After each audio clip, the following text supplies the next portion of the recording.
اور hand break بھی آپ نے جناب اس کے اوپر بھی بیٹھ گئے ہیں آپ، ٹھیک ہے کوئی دقت نہیں، مگر کوئی سولوشن تو دیں، تو پھر کیا گورنمنٹ کی طرف چاہیں؟ نہیں جی، کیوں جی؟ کیونکہ پاکستانی آرمی کے پاس اتنی طاقت ہی نہیں ہے۔ اب میرے دو سوال ہیں جی، کیا پاکستانی آرمی اس بندے کے ساتھ ایگری کرتی ہے یا نہیں کرتی، یہ جو کہہ رہا ہے؟ اگر پاکستانی آرمی کے بارے میں جو یہ سٹیٹمنٹ دے رہا ہے کہ اتنی دہائیوں سے تباہ آزمائی کرنے کے بعد بھی وہ اگر ریڈی نہیں ہے، اتنا ٹیکس پے کرنے کے بعد بھی، میں تو یقین دیکھیں یہ کہہ رہا بھائی، ہاں سوری مجھے نہیں کچھ کہنا، میں معذرت چاہتا ہوں، ہاں بھائی پلیز، یہ کہہ رہا ہے اور اس کا ایڈریس بھی آپ کو پتا ہے، ہاں میرے پیچھے یو پی والوں کو رہنے دیں، اس کا تو ایڈریس بھی آپ کو پتا ہے۔ تو میرا سوال یہ ہے، کیا یہ بندہ ٹھیک کہہ رہا ہے؟ کیونکہ یہ تو انڈائریکٹلی پاکستانی عوام کے دلوں میں فوج کی نفرت بٹھا رہا ہے، اور انڈائریکٹ طریقے سے پاکستانی فوج کو یہ کمزور بول رہا ہے، تو لوگ تو سوال کریں گے کہ اتنا بڑا بجٹ جا کدھر رہا ہے؟ سوال ہے نا بھائی، تو اس سے پوچھیں۔ اب دیکھیں، اب یہ نہ کہہ دیجئے گا کہ یہ کون ہے، نہ دودھ نہ دہی نیرا یہیں نہیں نہیں نہیں جی، یہیں اتنے سال وہ ڈیفنس ڈپارٹمنٹ کے اندر کام کرتا رہا ہے، ہاں جی، وہ یہ تو کہتا ہے۔ ہمارا سوال اب یہ ہے کہ نہ تو تم ملکوں کو اس قابل سمجھتے ہو، نہ تم لوگوں کو اس قابل سمجھتے ہو، اوپر سے تم کہہ رہے ہو وہاں سے نکل جائیں، فائٹر رک جائیں، وہ فائٹر تو پہلے ہی اس قابل نہیں ہے، پھر رکے گا کون؟ سیدھی طرح جگہ خالی۔ سوال تو یہ ہے کہ یہ تو نہیں کہا جا رہا کہ جگہ خالی کر دی جائے اور سونیاں ہو جن گلیاں تے وچ مرزا یار پھرے، یہ چاہ رہے ہیں؟ تو تیاری پکڑ لو، کیونکہ جو لوگ انڈیا سے اور کشمیر سے اس بندے کو سپورٹ کر رہے ہیں نا، تو میں منہ پر ہاتھ پھیر کر کہہ رہا ہوں کل کو آپ لوگ بھی بوریا بسترا باندھ کر ان کے شہر پہنچ جانا، کیونکہ کل کو یہ بھی آپ کو اسی خاک بازی کا درس دینے والے ہیں، تو تیاری ذرا پکڑ لینا۔ تو جو انڈیا سے اور کشمیر سے اس بندے کو سپورٹ کر رہے ہیں، تو ذرا اپنے وقت کی تیاری بھی خدا نہ خواستہ رکھنا، ٹھیک ہے نا؟ کیونکہ ہم تو اس اسٹریٹجی کی بات کر رہے ہیں جو لیگل اور کانسٹیٹیوشنل سٹرگل ہے، کھڑے رہنا اپنے موقف کے اوپر، نہ یہ کہ دائیں بھائیں نکل جانا۔ خیر، یہ تو وہ بنیاد تھی۔ اب ذرا آپ کو سناتے ہیں، بلکہ اس کو مکمل آگے سن لیتے ہیں جی۔ اگر خدا نہ خواستہ یہ جنگ ہو تو ترکی جو ہے وہ ترکی وہ جی وہ نیٹو کے ساتھ مل کر لڑے گا تو فلانا کرے گا تو یہ کرے گا، ہاں بہت اچھے۔ ترکی کس وجہ سے نیٹو کے اندر گیا؟ اچھا، ترکی ہمارے لیے مثال ہے کہ ہم نے اپنا نریٹو کیا رکھنا کیا نہیں، ہمارے لیے مثال ہے کہ اسلام کا نظریہ مثال ہوتا ہے، یعنی دو رانگس کو ایک جگہ پر رکھ کر آپ ایک اور رانگ کو جسٹیفائی کریں گے۔ ترکی 25 آگے کر کے میں سنانا چاہ رہا ان کو ہم ریئلٹی کے طور پہ بتاتے ہیں، یہ کہتے ہیں نہیں بزدلی ہے، تو جاؤ نا یار، جاتے کیوں نہیں ہو؟ ٹھیک ہے، کوئی بھی نہیں، یہ سننے سے تعلق رکھتا ہے، یہ سننے سے تعلق رکھتا ہے، یہ کہتے ہیں نہیں بزدلی ہے، تو جاؤ نا یار، جاتے کیوں نہیں ہو؟ ٹھیک ہے، کوئی بھی نہیں ان میں سے جا رہا۔ جب تم نے بھی ولاگ بنانے ہیں اور میں نے بھی یوٹیوب کے اوپر ریئلسٹک پکچر لوگوں کے سامنے رکھنی ہے، تو تم میں اور میرے میں فرق کیا رہ گیا؟ بس ٹھیک ہو گیا۔ اب یہاں ایک چیز سمجھنی ہے، یاد رکھیں شروع سے لے کے آخر تک ایک چیز کو ذہن میں رکھنا ہے، یہ ہمارا پہلے بھی جب ایک پروگرام ہوا تھا اس وقت بھی ہم نے ایک بات کی تھی، وہ بات ہے دو نکاتی ایجنڈا، 2 پوائنٹس سٹانس ہے جس کو آپ نے سمجھنا ہے۔ نمبر 1، ہمیشہ اپنے نظریات کو ٹھیک رکھنا ہے۔ اگر کوئی چیز، حالات اور واقعات مشکل سے مشکل آ گئے ہیں، اپنے نظریے کو یا اپنے اصول کو آپ نے منافقت کی بیس پر یا ڈر اور خوف کی بیس پر یا نا امیدی کی بیس پر چینج نہیں کرنا۔ کیونکہ دیکھیں، نمبر 1، آپ وہاں کیا رول پلے کر پائیں گے کیا نہیں، یا آپ اپنے ملک میں کیا رول پلے کر سکتے ہیں کیا نہیں، یا آپ کی حکومتیں اور آپ کے ملکوں کی یعنی مسلم ملکوں کی فوجیں کیا حقیقت پیش کر سکتی ہیں کیا نہیں، یہ الگ ریالٹیز ہیں۔ تینوں چیزوں کو فارغ کر کے ایک ایسا سولوشن پیش کرنا جو ریالٹی کے بالکل خلاف ہے، کیونکہ ابھی اس پر میں بات کرنے لگا ہوں، پہلے تو بنیاد سمجھ لیں جس وجہ سے آج یہ بات ہو رہی ہے، یہ ایک غلط فہمی ہے۔ مثال کے طور پر یہ کہنا کہ فلاں شخص نہ جائے تو وہ بات بھی نہ کرے، یہ غلط ہے۔ اور پھر بعد میں جسٹیفائی کیا کہ آپ بھی تو ویڈیو بنا رہے ہیں تو دوسرا بھی ویڈیو بنا تو میں ریالٹی بیس کر رہا ہوں، تو آپ ریالٹی بیس نہیں کر رہے معذرت کے ساتھ، یہ ریالٹی بیس نہیں ہے، کیونکہ جو باتیں آپ نے کی ہیں وہ ریالٹی کے سراسر خلاف ہیں۔ آپ کا یہ پوائنٹ کہ 2 اسٹیٹ سولوشن جو ہے وہ بھی ہاتھ سے گیا، یوں منہ بنا کر آپ کا کہنا کہ گویا اس میں فلسطینی قصوروار ہیں، یہ بھی آپ کا بلنڈر ہوگا۔ یا آپ کا یہ کہنا کہ جناب وہاں پر مسلمانوں کو کسی طریقے کی انوالومنٹ نہیں کرنی چاہیے، ٹھیک ہے، ایک اس حد تک تو ٹھیک ہو سکتا ہے کہ جب تک مسلم حکمران یا حکومتیں پریشر کے تحت وہاں نہ دھکیلی جائیں تب تک کوئی کارآمد فائدہ حاصل نہیں ہو سکتا، اس بات سے تو میں ایگری کرنے کے لیے تیار ہوں، اور حقیقت کے اندر یہ ہونا چاہیے، مگر آپ نے وہ سٹانس بھی نہیں لیا، آپ نے یہ سٹانس لیا کہ جی مسلمانوں کا کوئی ملک بھی ان کے ساتھ لڑ ہی نہیں سکتا ہے کیونکہ جی نیٹو اتر آئے گا۔ اچھا، تو دنیا کے اندر وہ جو آپ یو این کا ہمیں بتاتے ہیں 2 اسٹیٹ سولوشن پہلے بتاتے تھے، اس کو مان لیا؟ ادھر نیٹو اترا؟ نہیں۔ تو یہ یو این کی ریزولوشنز تبھی سامنے کیوں آتی ہیں جب ہم نے لوگوں کو ان کا حق مانگنے سے روکنا ہوتا ہے۔ آپ کے بارے میں بات نہیں کر رہا ہوں، مگر ان لوگوں کے بارے میں بات کر رہا ہوں جو یہ کرتا دھرتا ہے۔ اب مثال کے طور پر یہ بات کی گئی، مگر جب 3 سال پہلے تفسیر بیان کرنے کی باری آتی تھی تو اس وقت ایمان والوں کا نقشہ کچھ یوں کھینچا جاتا تھا، یہ بھی ذرا میں آپ کو سنوانا چاہتا ہوں تاکہ پھر ہم، اور مزے کی بات پتہ ہے کیا جی، انہی آیتوں کو سامنے رکھتے ہوئے یہ نقشہ کھینچا جاتا تھا، یہ آپ نے یاد رکھنا ہے، جو آیتیں میں نے بھی پیش کی ہیں، ٹھیک ہے نا جی، یہی آیات ہیں اور انہی آیات کو سامنے رکھ کر یہ نقشہ کھینچا جاتا تھا، یہ آپ نے یاد رکھنا جی۔ چلیں جی سنتے ہیں ذرا، یہ آپ کے سامنے۔ دیکھیں واقعی شیطان اور اس کے پیروکار ان میں وہ پیشن نہیں ہوتا جو اہل ایمان کے اندر ہوتا ہے، یہ نیچرل چیز ہے، کیونکہ اہل ایمان کو تو آخرت کی امید ہوتی ہے نا۔ شیطان کے پیروکار تو اپنا غصہ نکال رہے ہوتے ہیں، کوئی اپنے قبائلی تعصب میں کر رہا ہوتا ہے، کوئی اپنی چودراہٹ بچانے کے لیے، کوئی اپنی نیشن کے لیے کہہ رہا ہوتا ہے، لیکن جو اہل ایمان ہوتے ہیں نا وہ تو کہتے ہیں مجھے تو موت چاہیے، کیونکہ آگے اس سے بہتر زندگی میرا انتظار کر رہی ہے۔ جب یہ چیز جس کے اندر ہوگی نا، پھر سر اس کو دنیا کی کوئی طاقت شکست نہیں دے سکتی۔ ہاں جی، ہاں جی، جی، جس کے اندر یہ طاقت، یہ جذبہ آ جائے گا، دنیا کی کوئی طاقت اس کو شکست نہیں دے سکتی، یہ بات کی جا رہی ہے جی۔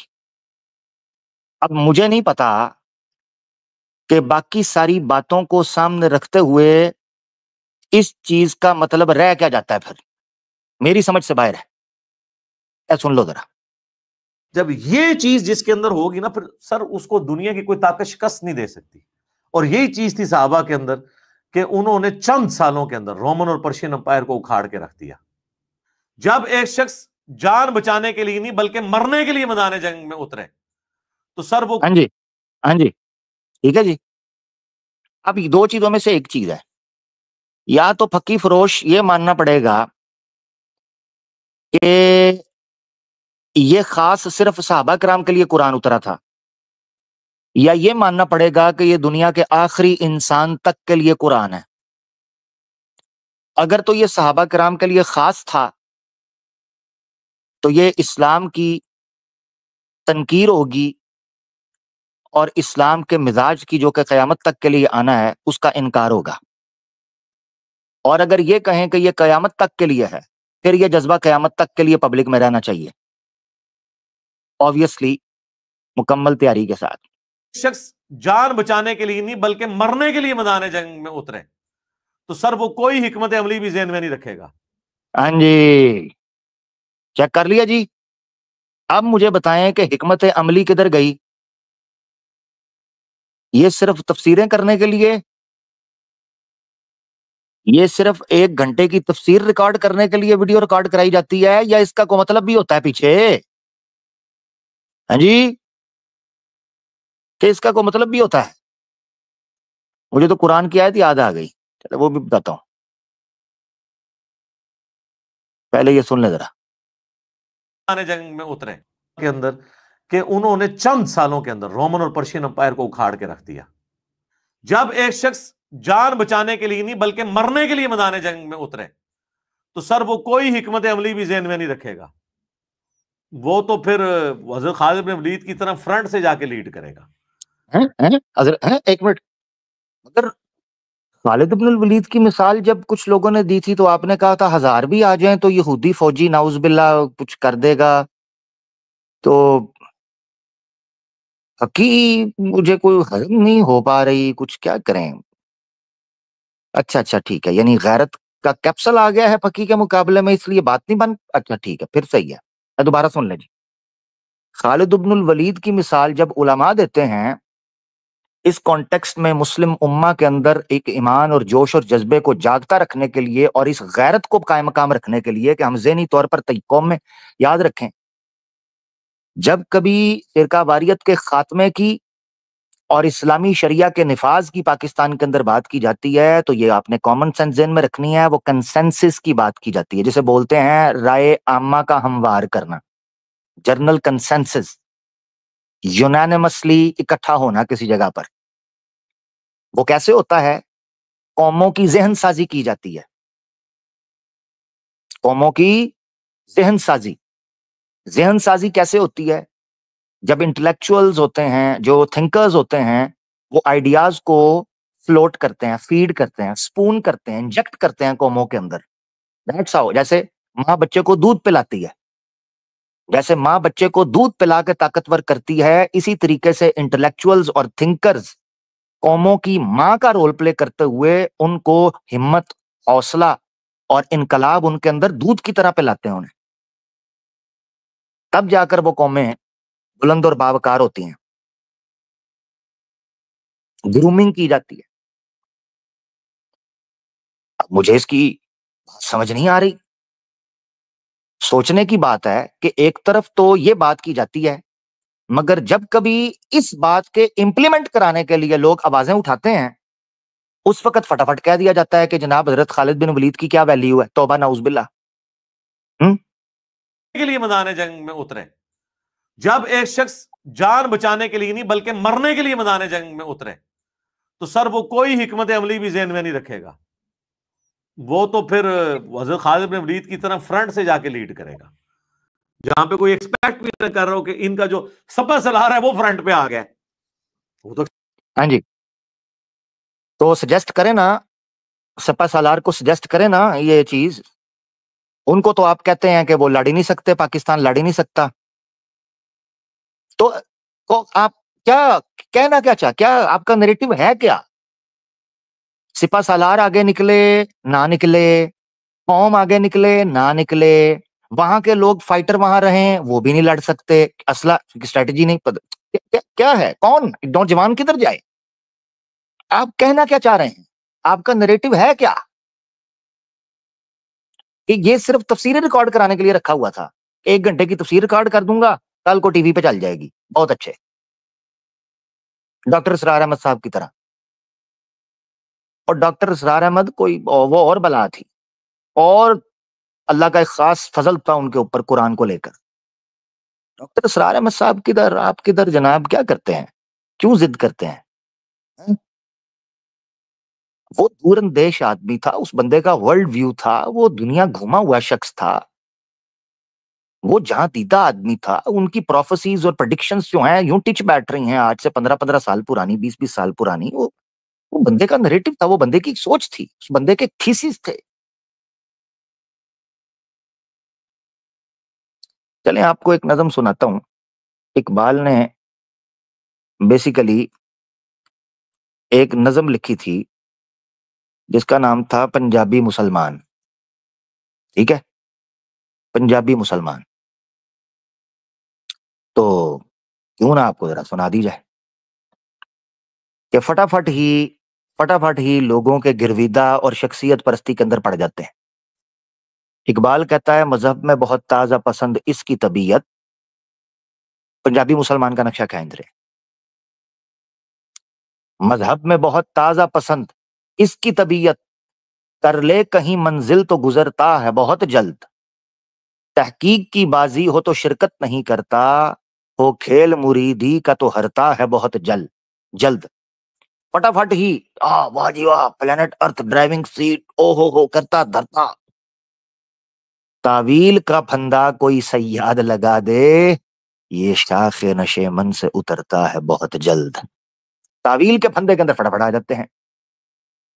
یہ نقشہ اقبال چونکہ خود بھی پنجاب سے تھے، پنجابی تھے، ان کو بہتر پتا تھا کیا معاملہ کر سکتے ہیں کیا نہیں کر سکتے. خیر، یہ وہ چیزیں ہیں جن کو سمجھنا چاہیے. اب یہاں انہوں نے ایک جملہ استعمال کیا ہے جس کو آپ کو سمجھنا چاہیے، جس وجہ سے آج کی ساری بات ہونے جا رہی ہے. وہ میں آپ کو سنانا چاہتا ہوں. ٹھیک ہے، وہ آپ نے سننا ہے، بہت ضروری ہے، جس وجہ سے میں نے ضروری سمجھا کہ آج کی بات ہونی چاہیے، ورنہ ہو سکتا ہے کہ ہم آج کی بات کے علاوہ کوئی بات کر رہے ہوتے. ٹھیک ہے، تو یہ آپ نے ضروری سمجھنا ہے. یہ سنیے گا آگے. مجھے جھوٹا ثابت کرو، تقی عثمانی صاحب کو کندھوں پہ اٹھاؤ، مفتی منیب کو کندھوں پہ اٹھاؤ، کرو. یہ تو فضول ادھر ادھر کی باتیں ہیں، جو اصول کی باتیں ہیں. وہ سلطان رائی روک سکتے. ہم جو ہے وہ نہ دنیا کی کامیابی ہو اور نہ آخرت کی کامیابی کو لے کے چلنا ہے. ٹھیک ہے، تو میں نے مواخات کا جو ایک کنسپٹ دیا وہ ایز اے لاسٹ ریزارٹ دیا تھا، اور وہ بھی ان لوگوں کے لیے جو عام ہیں، 80 لاکھ کے قریب لوگ. ہاں جی، یہ کہنے لگے ہیں جی 80 لاکھ کے قریب جو لوگ ہیں، میں نے ان کے لیے یہ سولوشن پیش کیا تھا. وہ کیا کریں جی، سنیے گا. 10,000 دیا تھا، اور وہ بھی ان لوگوں کے لیے جو عام ہیں، 80 لاکھ کے قریب لوگ. اور اس کے پیچھے پورا ٹریک ریکارڈ ہے. 1948 کے نکلے ہوئے آج تک واپس نہیں آ سکے فلسطین. 1967 کے آج تک واپس نہیں آ سکے. یہ جو بیچارے نکلے ہوئے ہیں، یہ جب واپس آتے ہیں اوپر سے بم مارتے ہیں، ان کو شہید کر دیتے ہیں. تو بھائی اس وقت جان بچانا فرض ہے. ان لوگوں کو تو کم از کم مسلمان ملک جو ہے پناہ دے. اور جو لڑنے ان سے پوچھیں، ان سے تو پوچھیں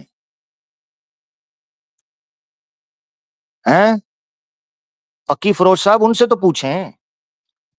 آپ کو یہاں سے ان پر بم گرتے نظر آ رہے ہیں، ان کو نہیں پتا کہ وہ کس جگہ پر آ رہے ہیں. ابھی بتاتا ہوں میں. اس بیچارے کو پتہ ہی نہیں ہے کہ وہ کون سی اسٹریٹجی پہ وار لڑ رہے ہیں. اس کو پتہ ہی نہیں، ان کو نہیں پتا. ان کو تم سے زیادہ پتا ہے. ویڈیوز موجود ہیں، جہاں بم گرتا ہے اگلے دن آ کے وہاں وہ بیٹھ جاتے ہیں. پتا ہے کیوں؟ سوچا ہے کبھی؟ نہیں سوچو گے نا. اسکرپٹ کا حصہ ہی نہیں ہے، نہ اسکرپٹ کا حصہ ہے، نہ آپ کے نالج کا حصہ ہے. یہ زیادہ سیاںا ہے. اس کو پتا ہے کہ وہ وہاں بم مار رہے ہیں تو وہ لوگ وہاں آ کے کیوں بیٹھ رہے ہیں. تمہیں ان سے زیادہ پتا ہے.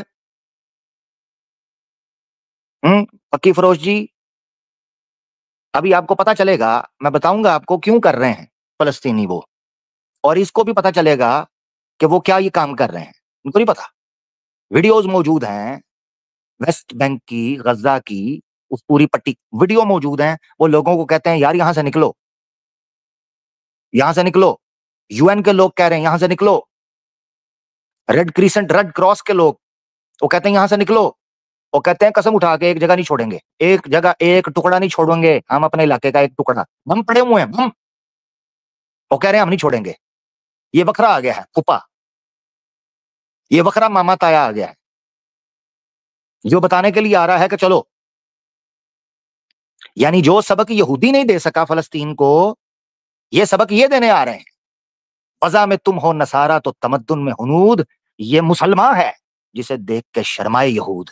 یہودی بھی آئرن ڈوم کی طرف دیکھ کر کہتا ہوگا ایسے ہی فری میں خرچہ کر دیا ہے، پلانٹ ارتھ پر چلے جاتے اور پھکی دے دیتے یہاں سے. زیادہ سیانے نکل آئے ہیں. لڑنے والے مجاہدین ہیں جو کانفیڈنٹ ہیں وہ اپنے مشن کو جاری رکھیں. ہاں وہ مشن کو، مگر آپ تو کہہ رہے ہیں وہ مقابلہ کر ہی نہیں سکتے ہیں. اے سنا ذرا، لڑنے والے مجاہدین ہیں جو کانفیڈنٹ ہیں وہ اپنے مشن کو جاری رکھیں. مگر جائیں کہاں سے؟ آپ تو کہہ رہے ہو لڑ ہی نہیں سکتے ان سے. بھائی آپ کہہ رہے ہو ملکوں کی فوجیں نہیں لڑ سکتی، آپ نے تو پاکستان کی فوج کو کہہ دیا وہ نہیں لڑ سکتی. اب یہ اسٹیبلشمنٹ خود دیکھ لے اس بندے کو کہ یہ آپ کو بچانا چاہ رہا تھا یا پسانا چاہ رہا تھا. ہاں یہ فیصلہ آپ نے کرنا ہے، میں نے نہیں، کہ یہ آپ کا خیر خواہ ہے یا دشمن ہے. اب وہ ایک بندہ تھا نا، وہ تبلیغی جماعت کے ساتھ چلا گیا، پہلے کہیں نشہ نشہ کرتا تھا، اللہ تعالیٰ نے اس کو ہدایت دی، وہ جناب تبلیغی جماعت کے ساتھ سفر پر نکل گیا، گاؤں گاؤں جائے، شہر شہر جائے، اللہ کی طرف بلائے. وہ ایک دفعہ ایک شہر میں گئے تو جماعت کے امیر صاحب تھے، انہوں نے کہا ادھر آؤ یار. وہ بھی انجینئر تھا شاید، انہوں نے کہا انجینئر صاحب ادھر آئیں. انہوں نے کہا جی حضور بتائیں. انہوں نے کہا ادھر کھڑے ہو جائیں. اور لوگوں یہ انجینئر صاحب ہیں، پہلے نشہ کیا کرتے تھے، چوریاں چکاریاں کیا کرتے تھے، بہت بری صحبتوں میں رہتے تھے، شراب نوشی بھی کرتے تھے، مگر الحمدللہ اللہ تعالیٰ نے ہدایت دی ہے تو دین کی طرف آ گئے ہیں. بڑا لوگ امپریس ہوئے کہ یار اتنے خطرناک بندے کو انہوں نے دین کی طرف بلایا. لوگ بڑے امپریس ہوئے، ان کو لگا یہ نسخہ بڑا کام کر گیا کہ جب اس کو بلایا نا اور لوگوں کو بتایا، لوگ بڑے امپریس ہوئے ہیں اور فٹافٹ نماز پڑھنے آئے ہیں. انہوں نے روٹین پکڑ لی، جس شہر میں جائیں انجینئر صاحب ادھر آئے نا جی، انجینئر صاحب ادھر آئے نا جی. انجینئر ایک دن تھک گیا،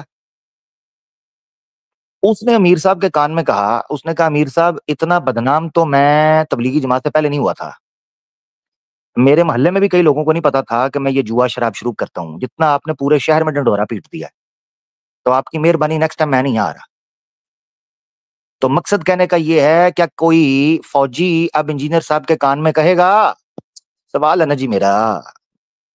دیکھیں میں اپنی مسلم ممالک کی جتنی عسکری طاقتیں ہیں، میں تو ان کو شان سے کہتا ہوں کہ اگر ان میں سے ایک ملک کی فوج بھی اسرائیل کی طرف دیکھ کر صرف گھوری کر دینا اور ایک چکر لگائے تو دھوئیں نکال دے گی. یہ میرا ماننا ہے، کیونکہ فل فلیج ٹیکنالوجی ہوتی ہے ملکوں کے پاس. تو اس کے بھی کان میں کچھ کہہ دیں، آپ کی مہربانی. یہ آپ کی تعریف کر رہا ہے یا وہ جس طرح وہ کہتا ہے یہ تجھے میری چنتا ہو رہی ہے یا میری چتا جلا رہی ہے؟ ہاں یہ تو پوچھیں ذرا پلیز. میں تو ہوں خیر خواہ، اس کو دیکھ لیں اور اس کی خاطر خواہ کریں کچھ تھوڑی سی تواضع. اس کو کہیں تھوڑی اسکرپٹ اپنی ٹھیک کرے.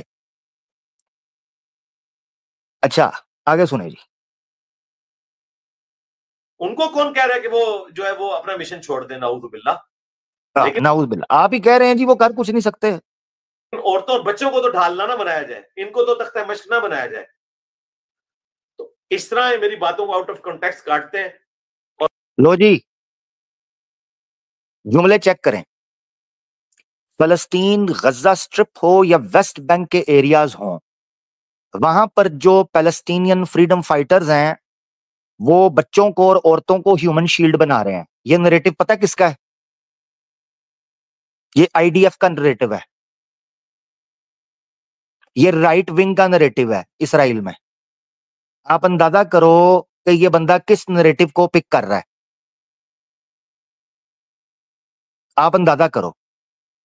شاید عام بندوں کو یہ نریٹو سمجھ نہ آئے، شاید اس کے سننے والوں کو بھی نہ پتا ہو، کیونکہ اس کی اسکرپٹ اتنی ہے یا نالج اتنا ہے. افسوس کے ساتھ کہنا پڑتا ہے، افسوس کے ساتھ،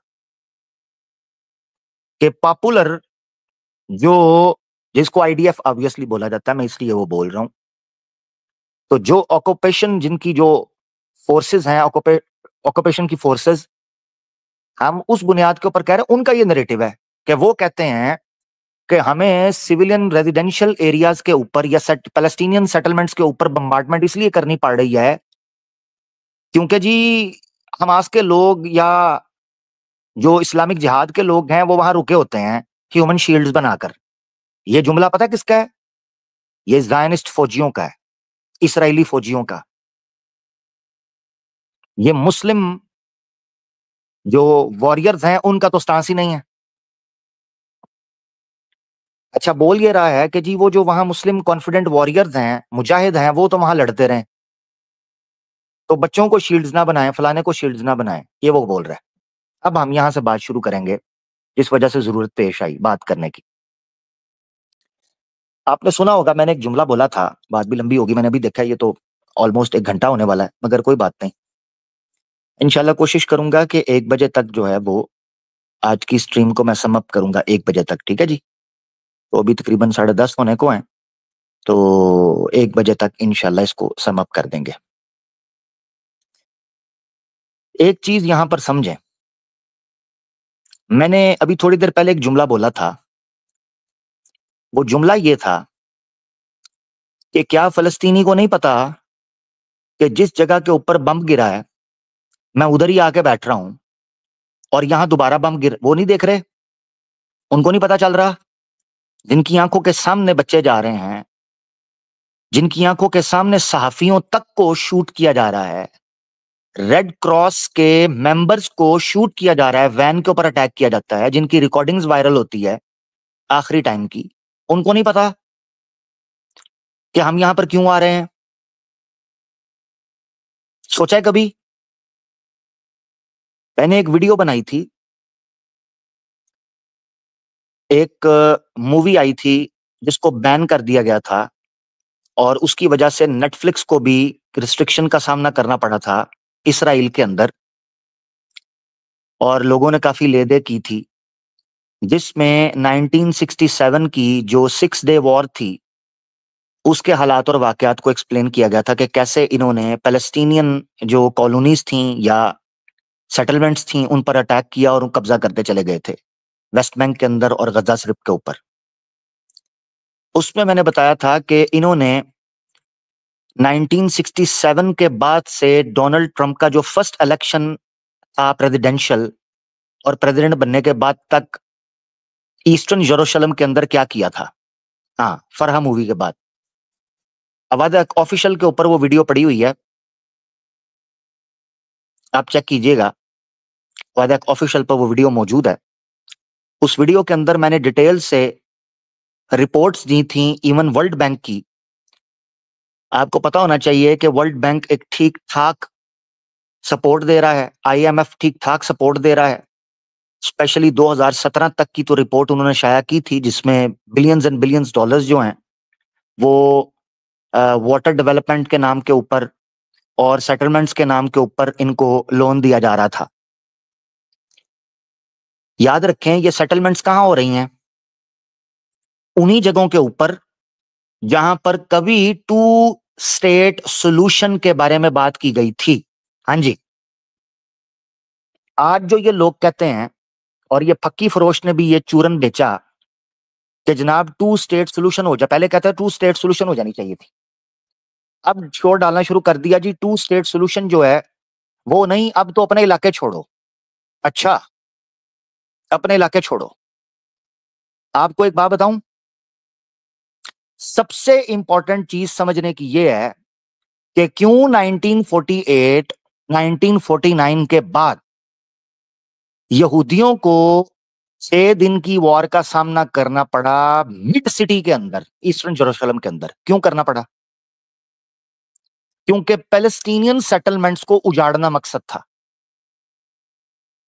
یہی وجہ ہے کہ اس وقت جب انہوں نے قبضہ کیا تھا تو سب سے پہلا یو این کا مطالبہ یہ تھا کہ ان علاقوں سے نکلا جائے, ان علاقوں سے نکلا جائے. اب سنیں ذرا,